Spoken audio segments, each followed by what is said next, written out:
not before. Not before. They do not return before. I can prove that in the article I do. Here's just several examples. There's a simultaneous return in Jeremiah chapter 3, verses 17 and 18. Really clearly, Jerusalem is called the throne of the Lord there because Jesus is reigning. And it's at that time that Jerusalem returns. So I'll read it straight up. And this is nice. On my website, you can click the scripture and pull it up and read the full passage. Jeremiah 3, 17 and 18. At that time, they will call Jerusalem the house of the throne of the Lord. The throne of the Lord. And all the nations will be gathered to it, to Jerusalem, for the name of the Lord, nor will they walk anymore after the stubbornness of their evil heart. In those days, the house of Judah will walk with the house of Israel, and they will come together from the land of the north to the land that I gave your fathers as an inheritance. So that's one of the easiest ones to see because it's only 2 verses long. Throne of the Lord is at the same time as the return of Israel and Judah, and they do not return prior to that. So 1948 was a Rothschild invention. It was an Edomite invention. It was not a fulfillment of Israel and Judah returning because they don't return until Jesus returns, period.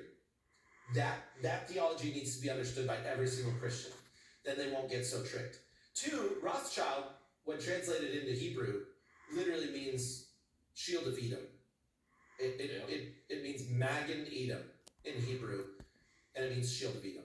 These are the Edomites. Some of them know. I think the more powerful ones know. I think regular, everyday Ashkenazi don't know. And Obadiah actually says that. Obadiah says, because of your arrogance, you've deceived yourself. I think they're like, yeah, we're the Jews. And it's like they've deceived themselves. Look at how arrogant they act, too. You ever heard rabbis, how they talk about Christianity and about Jesus? It's so satanically arrogant. It's wild. So Jeremiah 3, Ezekiel 37, also, God takes the stick of Judah and the stick of Joseph, Ephraim, and simultaneously makes them one nation with one king. And they come back when David returns, aka the son of David, the Davidic king. And it's at the same time. Isaiah 11, 11, and 12 says the same thing, that he'll recover his people a second time with his hand. And there's not a third, fourth, and fifth time.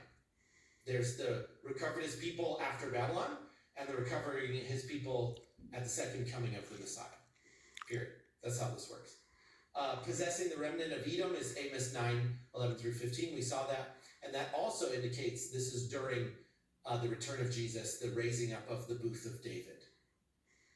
And then the ascending Mount Zion passage that we read in Obadiah 1 and Zechariah 14. These also indicate that Israel returns at the time that the Messiah returns. So I think there's more. People can study this out. But I think that if you take the information you've heard in this podcast today, you have enough working knowledge to recognize, oh, we should not be supporting the modern state of Israel. And no, we should not. We should not, period. Man, I think it's abundantly clear.